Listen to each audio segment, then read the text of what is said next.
What's up, football fans? With the 2026 UFL kickoff just over a month away on March 27th, it's time to check in on major updates to coaches, rosters, jerseys, and more. I follow and cover the UFL because I believe that spring football is necessary to provide opportunities for overlooked players, second chances for other players, and a smoother pathway to professional football for international athletes. And I also believe that no NFL team should ever leave any stone unturned when building their roster, so let's get to it. Let's start with reigning UFL champion DC Defenders. The DC Defenders are retaining head coach Shannon Harris. Shannon Harris was named the interim head coach just 8 days before the 2025 season when Reggie Barlow left the team, and he led the DC Defenders to a UFL championship. When he was elevated from offensive coordinator to interim head coach, he elevated Fred Keiss, who is also returning as offensive coordinator. And of course, when Reggie Barlow left, he took defensive coordinator Greg Williams with him, and when that happened, they elevated his son, Blake Williams, to defensive coordinator, where he remains. Also staying the same, the DC Defenders are keeping championship quarterback Jordan Ta'amu, and they protected explosive weapons on offense and a lot of the defensive backfield. Guys like Cornell Powell and Ty Scott and Deion Jackson are returning for the offense, and DeAndre Baker and Trey Dean returning as defensive backs on the defense. They also drafted former Defenders players like running back Abram Smith and tight end Briley Moore is being retained, and they added some more talent with wide receivers Montrell Washington and Kiki Cutie. On defense, they've also added a bunch of talent, especially at the safety position. Kai Nakua, Lewis Seen, and Leon O'Neal Jr. are added to that backfield. Now taking a look at the new uniforms, just like the roster and just like the coaching staff, you don't mess with perfection. These are mostly the same. The only thing that's truly really changed here is they kind of ditched the white and gray camo that used to be on the helmets and the collar area of the jerseys. Now these are straight white helmets, and these are crisp red and white uniforms. Their first game will be on Saturday, March 28th in St. Louis against the St. Louis Battlehawks. So let's talk about those St. Louis Battlehawks.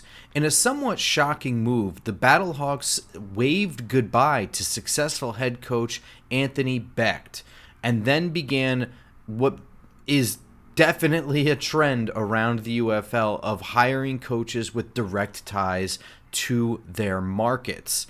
The Battlehawks named Ricky Proehl head coach.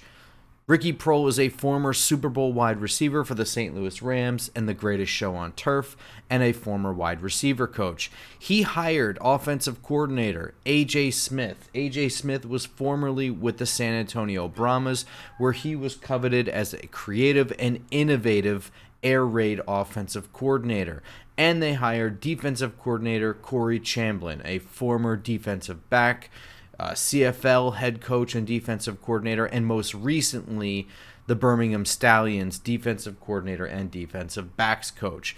Now, as we go to the roster, former NFL backups Michael Pratt and Ben Woolridge join the returning depth quarterback Brandon Silvers into that quarterback room.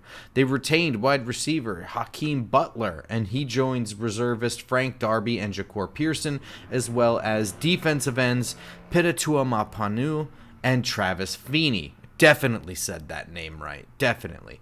Offensive linemen, Mike Panasiuk returns to join offensive lineman Javian Cohen, Richard Garage, and Corey Stewart. Wide receivers Blake Jackson and Jaquan Jackson were also added. On the defense, they've added defensive lineman Carlos Davis, Neil Farrell, Raymond Johnson III, and linebacker Mike Rose. Uniforms mostly the same, just some slight changes here to the helmets and uniforms.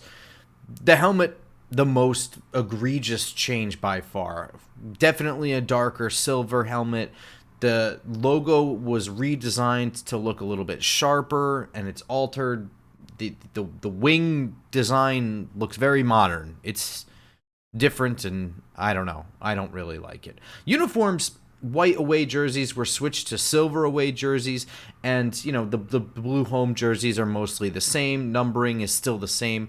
The shoulder patch has a nice use of the Gateway to the West architecture that's in St. Louis to kind of round out that shoulder to sleeve. I think that's a really nice touch. Now let's flip over to new team, the Columbus Aviators. The Aviators are going to continue the trend here of hiring coaches that have direct ties to the market. Head coach of the Columbus Aviators is Ted Ginn Jr., former Ohio State star wide receiver and kick returner, former NFL player, but he's only ever coached at the high school level, which is kind of concerning. However, he's hired offensive coordinator Todd Haley, former NFL head coach and offensive coordinator, former spring football head coach. This guy comes with loads of experience, so maybe everything is going to be all right. Defensive coordinator, they've hired Captain Munnerlyn, former NFL corner. He too has only ever coached at the high school level. This is a little bit concerning for me for a new team. I think that success in Ohio is going to be demanded by fans. Now, the team has inherited the Michigan Panthers roster now that team no longer exists, but that was a pretty decent roster. Jalen McClendon and Clayton Tune will battle it out for the quarterback spot, and they've retained some Panthers players like running back Toa Tawa and defensive backs Akeem Dent and Noah Dawkins. They've added wide receivers Kiki Chisholm, Jalen Moore, Rashard Davis, and Antoine Juice Wells. They've also added tight end Alize Mack and running back Tyreek McAllister. On the defensive side, Isaiah Thomas, Amari Barno, J.B. Brown, Amari Burney in that front seven, and O'Donnell Fortune and Cam Smith at corner and Henry Black at safety. Maybe I'm worrying too much about this team. Maybe they'll be fine. Uniforms. Definitely something excited with the new team, right? Really, really strong color choices here. Dark blue, light blue, and bright red. Kind of odd to put together, but I think they did a pretty good job. There's a really, really slick logo on the helmet with the propeller crossing the A, which is sort of wrapped in a C and then kind of a wing. I think that it looks excellent. I think that the color choices for the logo, the backdrop, and the stripes, it really rounds out a slick-looking helmet. Now, the jerseys, they kind of just look like an uninspired first draft to me. Very basic designs, boring striped shoulder patches. It's just kind of boring, in fact, the away whites kind of end up looking a little bit more thought out because they're usually less thought out. I don't know. I think the home jerseys could be better. I don't know. I remain optimistic about this branding, though. Their first game will be on Sunday night, March 29th, at the Orlando Storm. So let's talk about that Orlando Storm. They hired Anthony Becht, the former Battlehawks coach. He's a very successful coach in spring football, and I've never really been a fan of moving an organization to the Orlando market because I just think that interest is very divided there between many different college teams and many different professional teams. However, there is a ton of football interest there, and Anthony Becht was incredibly successful and very, very good at working with the market and the fans in St. Louis. So perhaps this is the perfect choice for head coach in the Orlando market to keep interest high enough for this league to get some feet underneath it. He has retained most of his staff. Offensive coordinator Kyle Kasky was named in Orlando. He was most recently with Becht in St. Louis. He has an extended career as a running back coach and an offensive coach. Also retaining defensive coordinator Donnie Abraham. He was the defensive coordinator in St. Louis for the Battlehawks. He's a longtime defensive backs coach and defensive coordinator for Florida high schools and for Florida Spring Football. Of course, he's also a defensive back third-round pick. This team has inherited the San Antonio Brahmas roster, and quarterbacks Dorian Thompson-Robinson and Jack Plummer will battle for the starting quarterback spot. And they've retained mostly defensive players from the Brahmas roster, but they've also retained explosive running back Jashawn Corbin. They added big play wide receivers Chris Rowland, Marquez Stevenson, Jordan Bly, KJ Hamler, and Elijah Badger. And on defense, they've built it around defensive end Jasheen Davis, Keyshawn Banks, and Fladarius Payne, and linebackers Darian Butler and Deshaun White. Now flipping over to these new uniforms.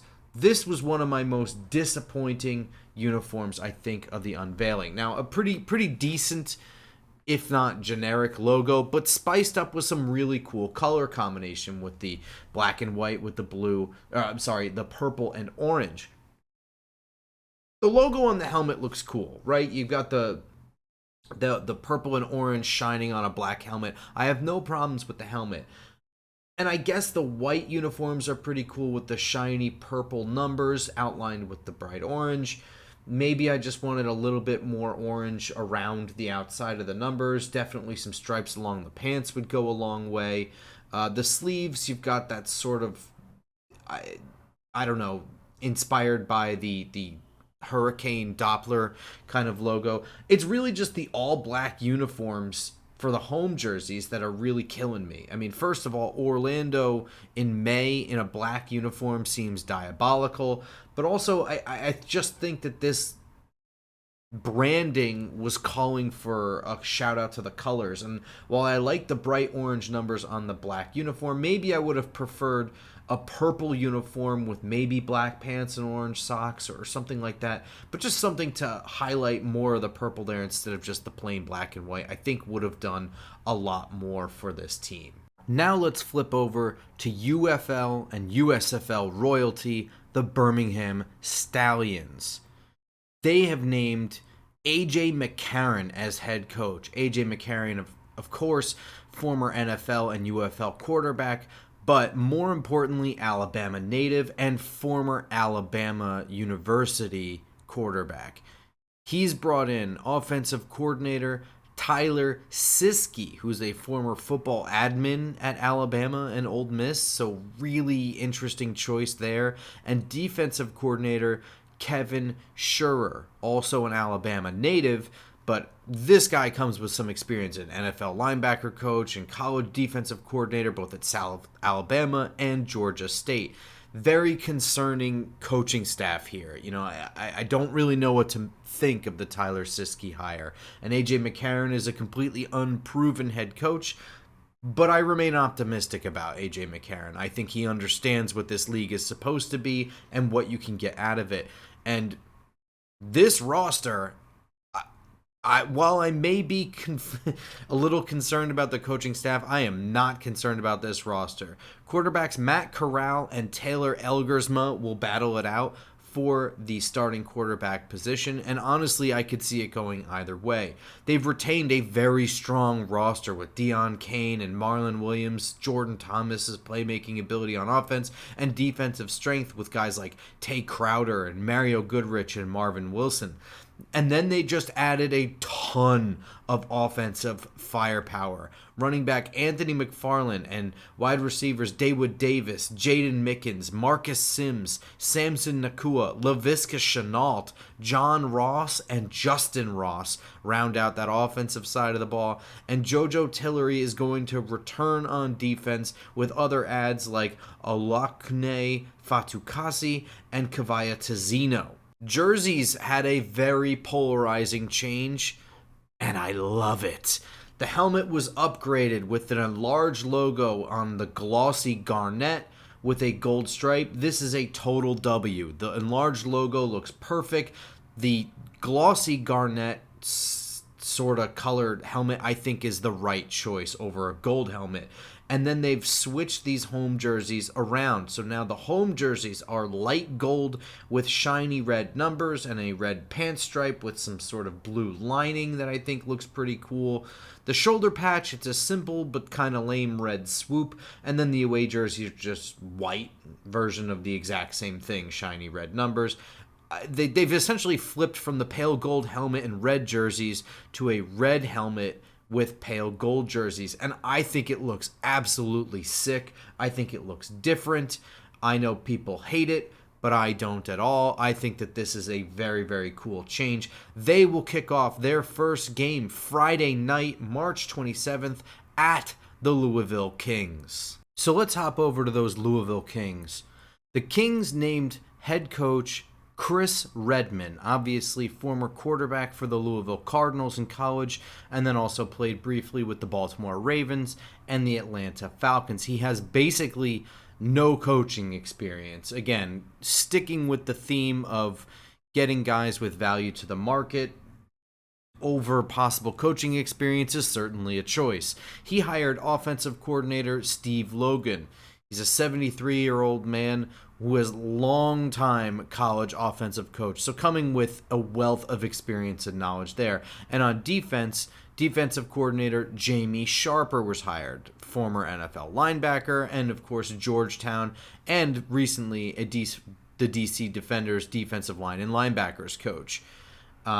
So perhaps, again, the experience in the coordinators is making up for the head coach lack of experience.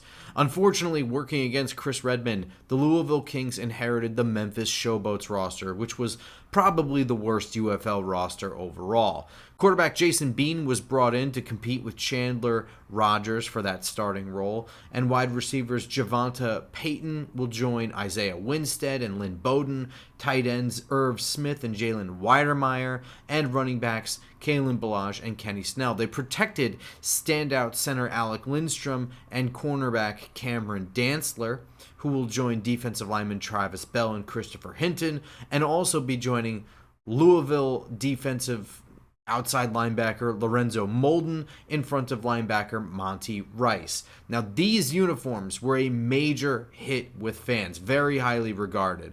That bright green and black DraftKings adjacent logo still looks cool to me, and it looks really good on that dark green helmet. The jerseys, dark green home jerseys with bright green numbers and bright green diamond pant stripe, along with a white fleur-de-lis on the shoulder. The away jerseys are a nice pale light gray with they look really sharp with that bright green numbers and diamonds on the leg. These are really, really highly regarded by the fans, and I really like them, but I think the home jersey needs to incorporate some more of that gray in the pants or the socks or something. It's just too much dark green for my taste, but off to a great start in Louisville.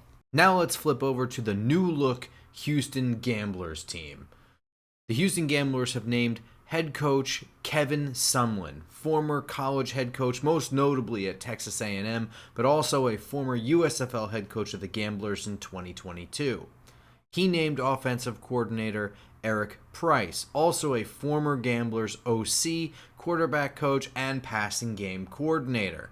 And he also named defensive coordinator Marvin Sanders, a longtime college defensive coordinator and defensive backs coach, and he was most recently with the Dallas, then Arlington Renegades as a defensive coordinator and defensive backs coach.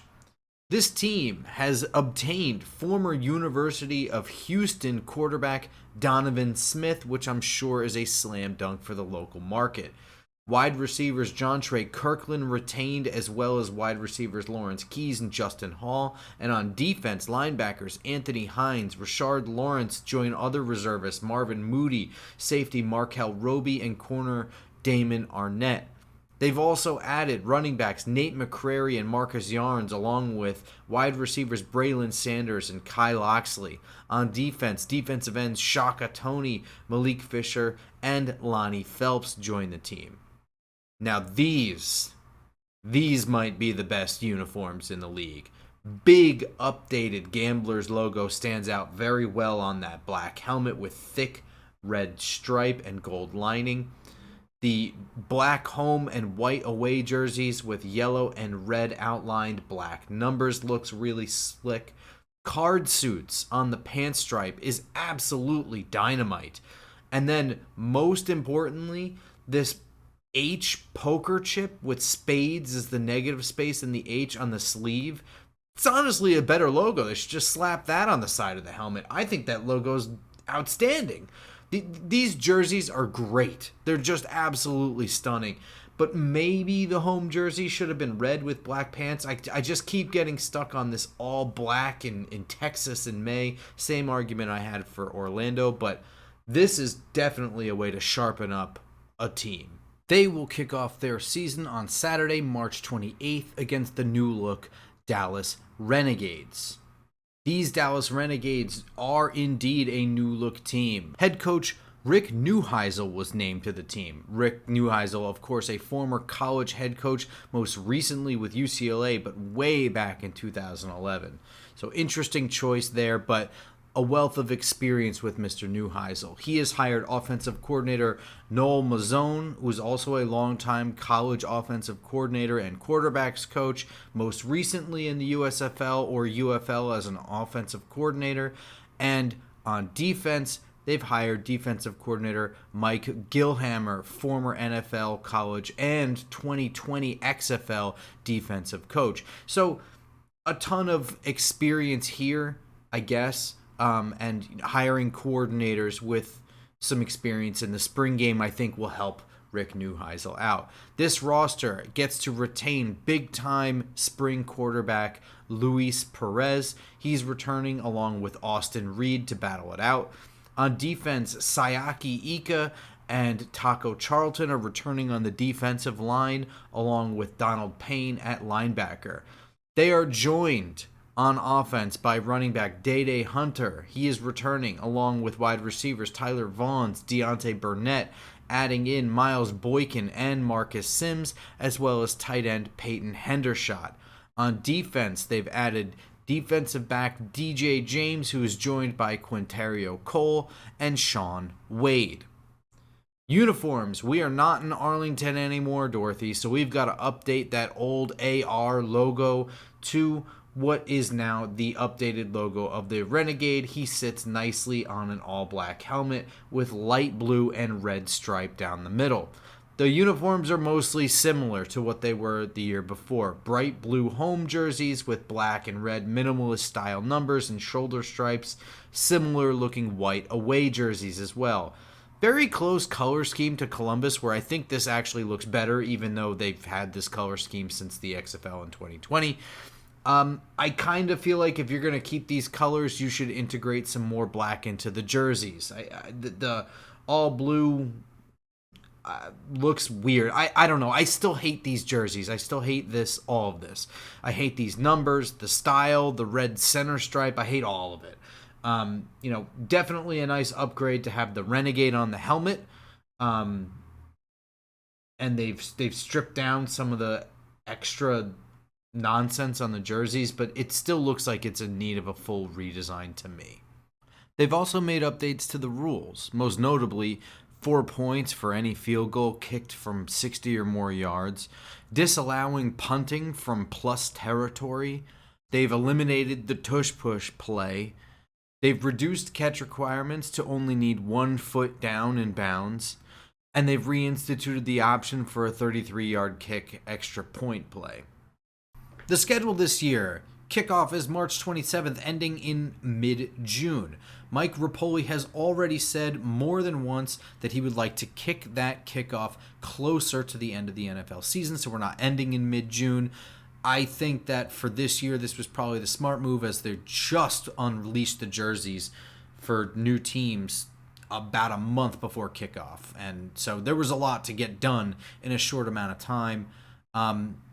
Friday games, irregular game schedule, kind of bizarre. There was week 2, there's a Tuesday game. I'm sure there's a reason for that other than being a Tuesday game.